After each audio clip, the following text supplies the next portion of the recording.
আসসালামু আলাইকুম। আশা করি সবাই ভালো আছেন। আবার সবাইকে আজকের এই ভিডিওতে স্বাগতম। আজকে একটা ডিফারেন্ট বিষয় নিয়ে আপনাদের সামনে আমি উপস্থিত হয়েছি। সেটা হচ্ছে চট্টগ্রাম শহরে বর্তমানে অটো বন্ধ রাখা হয়েছে।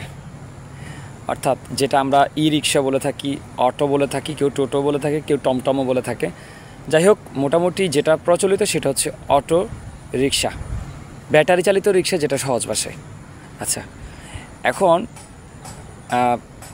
গত 10 তারিখ বিকালবেলা থেকে এইটা ঝামেলাটা শুরু হয়েছে এবং 11 তারিখ থেকে কন্টিনিউসলি আজকে 19 তারিখ এখনও কিন্তু এই বিষয়টার কোনো সমাধান হয়নি। অর্থাৎ অটোরিকশা যারা এটা চালাতো তাদের অটোরিকশাগুলো বন্ধ করে দিয়েছে গত 10 তারিখ বিকালবেলা থেকে শুরু করে, এবং আজকে পর্যন্ত এখনও চট্টগ্রাম শহরে অটো বন্ধ আছে। এক্সকিউজ এটা পুলিশরা যেটা বলছে, ওনারা বলছে যে ব্যাটারি চালিত অটোরিকশা এবং গ্রাম সিএনজি মহানগরে কোনো প্রকার চট্টগ্রাম মহানগরের আওতাধীন এরিয়ার মধ্যে চলতে পারবে না। তো দিন শেষে অটো রিক্সা কিন্তু টোটালি পুলিশ বন্ধ করে দিয়েছে। বিভিন্ন গলির ভিতরে গিয়ে বা বিভিন্ন এলাকার মধ্যে গিয়েও পুলিশ এটা নিয়ে যাদেরকে পাচ্ছে, যেখানে পাচ্ছে অটো নিয়ে চলে যাচ্ছে। পরে এটা সার্জেন্ট বা ট্রাফিক এনে টু করে দিচ্ছে। হ্যাঁ, এমন একটা বিষয়। কিন্তু একটা বিষয় হচ্ছে যে গ্রাম সিএনজির যে কথাটা বলা হয়েছে, যে ব্যাটারি চালিত রিক্সার সাথে যে গ্রাম সিএনজিগুলো আপনার চট্টগ্রাম মহানগরে চলতে পারবে না। কিন্তু এই যে গ্রাম সিএনজিগুলো কিন্তু এখনও চট্টগ্রাম মহানগরে কিন্তু চলাচল করছে। অর্থাৎ তাদের যে নির্দিষ্ট এরিয়া, সেই এরিয়ার মধ্যে এখনও চলছে, তবে সেটাও কিন্তু মহানগরের আওতাধীন। এখন এই যে অটোরিকশাগুলো বন্ধ করে দেওয়া হয়েছে, যেটা যতটুকু জানতে পারলাম, যে বুঝতে পারলাম যে একটাই, হয়তো অতিরিক্ত অ্যাক্সিডেন্ট, তারপর অল্প বয়সী লোকদের মাধ্যমে পরিচালনা, পাশাপাশি অতি দ্রুত গতি, অনেক গতি বেশি, পাশাপাশি হচ্ছে যে আপনার ব্যারেকের মানে কন্ট্রোল ক্ষমতাটা খুবই কম। এই বিষয়গুলো দিয়ে অর্থাৎ বর্তমানে দুর্ঘটনা যাতে না ঘটে বা দুর্ঘটনা কমানোর জন্য পুলিশরা এই বিষয়ে পদক্ষেপ নিয়েছেন। তো যাই হোক, ওনারা তো আর স্বেচ্ছায় এই জিনিসটা করে নাই, হয়তো ওনারাদেরকে কোনো না কোনোভাবে নির্দেশ আসছে এই জিনিসটা বন্ধ করার জন্য, সেটা এই জন্য ওনারা বন্ধ করছে, ধরে ধরে নিয়ে যাচ্ছে। যেমন ট্রাফিক সার্জেন্টের পুলিশের কাজ হচ্ছে মেইন রোডে যদি আপনার ব্যাটারি চালিত অটো রিক্সা উঠে, তাহলে সেগুলোকে কবজা করার জন্য এবং সেগুলোর বিষয়ে আইনি পদক্ষেপ নেওয়ার জন্য। কিন্তু রিসেন্টলি দেখা যাচ্ছে যে ট্রাফিক এবং সার্জেন্টরা পুরো ম্যাক্সিমার মধ্যে ফুল ম্যাক্সিমাম হয়ে তারপর আরও বিভিন্ন গাড়ি করে এসে একদম অলিতে গলিতে ঢুকে ঢুকে তারপর সেগুলো নিয়ে যাচ্ছে। পাশাপাশি আগে তো মনে করেন যারা সার্জেন্ট, তারপরে হচ্ছে ট্রাফিক যারা ছিল, তারা হয়তো মেইন রোডে উঠলে তারা ধরতো অটো রিক্সাদের। কিন্তু এখন তারা যেহেতু পাশাপাশি হচ্ছে, এখন তারাও আসতেছে, পাশাপাশি থানার যে সমস্ত পুলিশরাও আছে ওনারাও এই বিষয়টা পদক্ষেপ নিয়েছে এবং এই জিনিসটা করছে, যার জন্য চট্টগ্রাম শহরে হাজার হাজার অটোরিকশা চালক এখন বেকার হয়ে গিয়েছে। তো বাংলাদেশে অলরেডি স্টিল নাও, যেটা লাস্ট আপডেট অনুযায়ী 26,06,000 মানুষ অলরেডি বেকার আছে। এর মধ্যে যদি এই অটোগুলো বন্ধ করে দেওয়া হয়, তাহলে এই অটো চালকরাও কিন্তু সেই বেকারত্বর বোঝাটা আরও ভারী করলো। ঠিক আছে, এখন আমি যেটা মনে করে থাকি, যে বিষয়টার জন্য এই অটোটা বন্ধ করে দেওয়া হয়েছে, সেই বিষয়টাকে একটু সংস্কার করে, একটু সংস্কার করে তারপরেও কিন্তু এই অটোটা চাইলে নগরবাসীর সেবা গ্রহণ করতে পারে। ঠিক আছে, যেমন এই যে যারা ছোট ছোট বাচ্চাদেরকে দিচ্ছে, যে সমস্ত কোম্পানিরা, এই সমস্ত ছোট ছোট বাচ্চাদেরকে দেওয়া যাবে না। নির্দিষ্ট একটা এরিয়ার মধ্যে আপনারা সিলেক্ট করে দিন, সেই এরিয়ার মধ্যে থাকবে। তারপর হচ্ছে অনেক বয়োজ্যেষ্ঠ মানুষকে এই জিনিসটা দিতে পারবে না, যাতে উনি পরিচালনা করতে না পারে।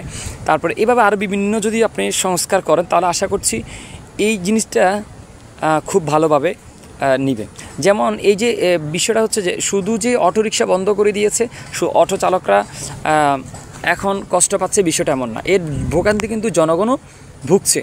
যেই সমস্ত অনেক মানুষ আছে যারা কিন্তু এই অটোরিকশার উপর নির্ভর করে স্কুল, কলেজ, মাদ্রাসায় যায়, সকাল বিকাল 2 বার আপ ডাউন করে, তাদের ওই এলাকায় ওই ধরনের কোনো গাড়ির সার্ভিস নেই। পাশাপাশি হচ্ছে গার্মেন্টসের, বিশেষ করে হচ্ছে গার্মেন্টসে যারা জব করে ওনারা কিন্তু এই অটোরিকশার উপর বেস করে অনেক দূর দূরান্ত থেকে পাহাড়ের ওই মাথা থেকে পাহাড়ের ওই মাথার উপরে উঠে আবার নিচ থেকে যায়, আবার উপরে উঠে ওখান থেকে এসে তারা সাগরিকা বা ফ্রিপোর্টে গিয়ে জব করছে। তাহলে এই মানুষগুলো কিন্তু কি অটোরিকশার উপর বেস করে কিন্তু জব করছে। আজকে তাদের অবস্থাও খুব করুণ। অটোরিকশা যেটা দেখেন, আমাদের চট্টগ্রাম শহরটা হচ্ছে এটা কোনো সমতল ভূমি না, অসমতল। তাহলে এখানে সব জায়গায় বাংলা রিক্সা চলার মানে ওই ধরনের চলার কোনো সুযোগ সুবিধা নেই। পাহাড়ে তো বাংলা রিক্সা উঠতে পারবে না। তাহলে ওই ক্ষেত্রে আপনারা, আমি মনে করে থাকি, কোনো একটা কিছু অপশন রেডি করে তারপরে এটা বন্ধ করে দেওয়া আপনাদের উচিত ছিল, এবং আগে থেকেই অবশ্যই মানুষদেরকে এই বিষয়ে ওয়ার্নিং দেওয়াটা জরুরি ছিল বলে আমি মনে করি। কিন্তু এখন এই মুহূর্তে হঠাৎ করে ধুমধারাক্কা অ্যাকশানে গিয়ে অটোরিকশা বন্ধ করে দিয়েছেন। এই জিনিসটা যারা বন্ধ করছেন ওই জিনিসটা কিন্তু ওনাদের ভাবা উচিত ছিল। আমি মনে করি যে ওই পরিবারগুলো এখন কি করবে। একটা অটোরিকশার উপর অনেক কিছু নির্ভর করে, অনেকগুলো পরিবার নির্ভর করে। এই পরিবারগুলো এখন কি খাবে? বাংলাদেশে যে হারে চাকরির অবস্থা, এই হারে বাংলাদেশে একটা শিক্ষিত মানুষ কিন্তু চাকরি পায় না। তাহলে এই ক্ষেত্রে এই শ্রেণীর মানুষগুলো এখন কি করবে, এই জিনিসটা কেউ ভাবে নাই, বরং ভাবছে যে বন্ধ করে দিলে এটা সমাধান। আসলে না। আমি মনে করে থাকি, ধরেন আপনার একটা ছেলে অন্যায় করছে, আপনার দুই একটা ছেলে আছে, আপনার একটা ছেলে অন্যায় করছে, আপনি কি তাকে গলা টিপে ধরে এনে গলা টিপে মেরে ফেলবেন, এটাই সমাধান? নাকি তাকে সংশোধন করবেন, তাকে শাসন করবেন, এটাই সমাধান? এখন বিষয়টা হচ্ছে অটোরিকশা, যে মানলাম অটোরিকশা ঝামেলা করছে, অটোরিকশা অনেক ঝামেলা করতেছে, এই বিষয়গুলো কিন্তু আপনারা চাইলেই কিন্তু এখন যেভাবে চাইছেন বন্ধ করে দিচ্ছেন, ঠিক ওভাবে যদি আপনারা একটু মন থেকে চাইতেন এই বিষয়ে কিন্তু একটু সংস্কার করা যেত, তাহলে এই ক্ষেত্রে কী হতো, আর এত বড় দুর্ভোগের মধ্যে নগরবাসীও পড়তো না, যারা অটোরিকশা চালায় তারাও পড়তো না। আপনারা যদি স্পেসিফিকলি এখন নগরবাসীদের কাছে যদি জানতে চান, অনেক মানুষ এই বিষয়গুলো নিয়ে বলতেছে যে আসলে আগে ছিল ভালো ছিল, আমরা একটু সেবা পাইতাম, আমরা একটু দূর দূরান্তে যাইতাম। তারপরে আমাদের যেমন এই যে এইগুলোর হওয়ার কারণে, যেমন আগে যদি একটা সিএনজির ভাড়া ছিল, ধরেন একটা এক্সাম্পল 150 টাকা, এই অটোগুলো হওয়ার কারণে এটা হয়ে গেছে এখন 70 টাকা 80 টাকার মধ্যে মানুষ এটা যাইতে পারে। এরপরে মানে মোটামুটি যারা ছোট ছোট ব্যবসায়ী আছে, ওনারা ওনাদের প্রোডাক্টগুলো ওনাদের লক্ষ্যমাত্রা পৌঁছানোর জন্য যদি অন্য কোনো পিকআপ বা কোনো কিছু ভাড়া করতো, সেখানে যদি 500-600 টাকা হতো, সে জায়গায় এই অটোরিকশার মাধ্যমে তারা সেটা সংগ্রহ করে 200-300 টাকা নিয়ে যাচ্ছে, ওখানে ওনাদের সেভ হচ্ছে। এইভাবে অনেক মানুষ স্কুল কলেজে দুইবার যাচ্ছে, মাদ্রাসা যাচ্ছে, জব করছে, উপকারের কোনো শেষ। শোনেন, একটা বিষয় হচ্ছে যে সব কিছুরই ভালো খারাপ আছে। একটা জিনিস যে একদমই ভালো বিষয়টা এমন না, হ্যাঁ, একটা জিনিস যে একদমই খারাপ বিষয়টা এমন না। কিন্তু কত হচ্ছে আমাদের বর্তমান সময়ে আমাদের খারাপগুলোই আমাদের চোখে পড়তেছে, ভালোগুলো কিন্তু আমাদের চোখে পড়তেছে না। আজকাল নগরবাসী কিন্তু অনেক দুর্ভোগের মধ্যেই আছে, যেহেতু বন্ধ করে দিয়েছে। পাহাড়ের ওই পার থেকে আসা, আবার যাওয়া, জব করা অনেক মানুষ।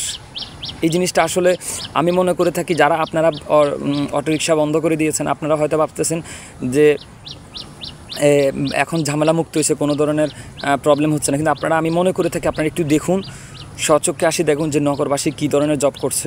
আমি স্পেসিফিকলি যদি বলি যে সকাল ভোর 5-7টা থেকে যে যারা গার্মেন্টসে জব করতো, আপনারা একটু চিন্তা করুন এখন তারা কিভাবে যাবে, এখন তারা কীভাবে তাদের গন্তব্যে জবে যাবে। ওখানে লেট হলে আবার ফাইন, ওরাও শ্রমিক, হ্যাঁ। তারপরে আবার বিকেল আসার সময় কোনো ধরনের গাড়ি টাড়ি নাই, তাহলে ওরা কীভাবে আসবে? স্কুল কলেজ যাইতে পারতেছে না, অনেকের পরীক্ষা চলতেছে, সে পরীক্ষার নির্দিষ্ট, কারণ তার এরিয়া থেকে তাকে অন্তত হাইওয়ে রোডে উঠতে গেলেও তো অটোটা লাগবে। বাংলা রিক্সা সব জায়গায় হয় না। আমি আবারও বলছি, আমাদের চট্টগ্রামটা হচ্ছে অসমতল ভূমি, এটা সমতল ভূমি না যে বাংলা রিক্সায় চলবে সব জায়গায় সবখানে সব কিছুতে। কিন্তু বাংলা রিক্সা পারফেক্ট না। আমরা আধুনিক যুগে বসবাস করছি, আর আধুনিক যুগে যেহেতু বসবাস করছি, আধুনিক যুগের সাথে কিন্তু তাল মিলিয়ে এই অটোরিকশা, ব্যাটারি চালিত রিক্সাটা আছে। পৃথিবীর অন্যান্য দেশেও অন্যান্য ভালো ভালো অনেক গুরুত্বপূর্ণ শহরে কিন্তু এই অটোরিকশা প্রচলিত আছে। হয়তো এটার মডেলটা বা আপডেটটা অন্য ভার্সন বা বিষয়গুলো অন্যরকম, কিন্তু ব্যাটারি চালিত রিক্সা গত কিছুদিন আগেও চায়না তাদের ব্যাটারি চালিত কিন্তু অলরেডি বাস থেকে শুরু করে আরও বিভিন্ন ইলেকট্রনিক উদ্বোধন করেছে। সেটা আমরা বিভিন্ন সোশ্যাল মিডিয়া, আমাদের জাতীয় যে সমস্ত টেলিভিশনগুলো আছে সেগুলোর মাধ্যমে আমরা কিন্তু দেখেছি। তাহলে ওই ক্ষেত্রে যেখানে অন্যান্য পৃথিবীর অন্যান্য দেশের মানুষরা যুগের সাথে তাল মিলিয়ে আপডেট হচ্ছে, সেখানে আমরা কেন আবার পিছনে যাব? এখন আমাদের যে সেখানে আসছে যে অর্থাৎ আবার সেই বাংলা রিক্সা চালু হলো, আবার সেই কিন্তু বাংলা রিক্সা ঠিক আছে, আমি আমি বাংলা রিক্সার বিরুদ্ধে না, আমি বলছি যে সব জায়গায় বাংলা রিক্সা পারফেক্ট না, সব সময়ের জন্য সব জায়গায় সব বাংলা রিক্সা পারফেক্ট না। আমাদের দেশে কিন্তু এই জিনিসটার প্রয়োজন আছে।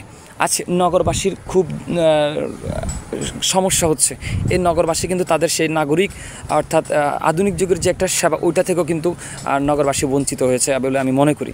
তো যাই হোক, আমি প্রশাসনের দৃষ্টি আকর্ষণ করব, যদি আপনারা বিষয়টা ভেবে দেখেন যে হয়তো আপনার ছেলে একটা অন্যায় করছে, আপনি তাকে গলা টিপে বা বিষ খায় না মেরে তাকে সংশোধন করেন, তাকে শাসন করেন, তাকে দুই তিনটা থাপ্পড় মারে, তাকে আবার বুঝান যে এই জিনিসটা এভাবে হলে আমাদের জন্য ভালো, তোমাদের জন্য ভালো, দেশের জন্য ভালো, সবার জন্য ভালো। আজকে এই যেহেতু অটোটা বন্ধ হয়েছে, এখন দেখেন দিন শেষে যারা অটো চালক তারাও কিন্তু বুঝতে পেরেছে তাদের ভুলগুলো কোথায় ছিল। আজকে তাদের এই অবহেলার কারণে তাদের আজকে এই পরিণতি, এবং পাশাপাশি জনগণও বুঝছে যে অটোটা একটা সময় আমরা অবহেলা করেছিলাম, কিন্তু এই অটোটা আসলে আমাদের দিন শেষে আমাদের প্রয়োজনীয় একটা জিনিস ছিল। আজকে এটা আমাদের নগরবাসীও বুঝতে পেরেছে। তা আমি অনুরোধ করব আমাদের ঊর্ধ্বতন কর্মকর্তাদের বা আমাদের পুলিশ প্রশাসনকে যে আপনারা এই বিষয়টা একটু ভেবে দেখুন, এই নগরবাসীকে এই অস্বস্তিমূলক পরিস্থিতি থেকে আপনারা একটু রেহাই দিন। আর যে সমস্ত অটো চালকরা আছে তাদেরকে একটা সুশৃঙ্খল আওতার বা সুশৃঙ্খলা পরিকল্পনার মাধ্যমে, একটা সুষ্ঠু বিষয়ের মাধ্যমে তাদের এই বিষয়গুলো দেখার জন্য অনুরোধ করছি। পাশাপাশি এই অটোগুলো যাতে আবার একটু সুপরিকল্পিতভাবে নগরে সেবা প্রদান করতে পারে, সেই বিষয়গুলো আপনারা একটু খেয়াল রাখবেন। সবাই ভালো থাকবেন, সুস্থ থাকবেন। আসসালামু আলাইকুম রহমতুল্লাহ।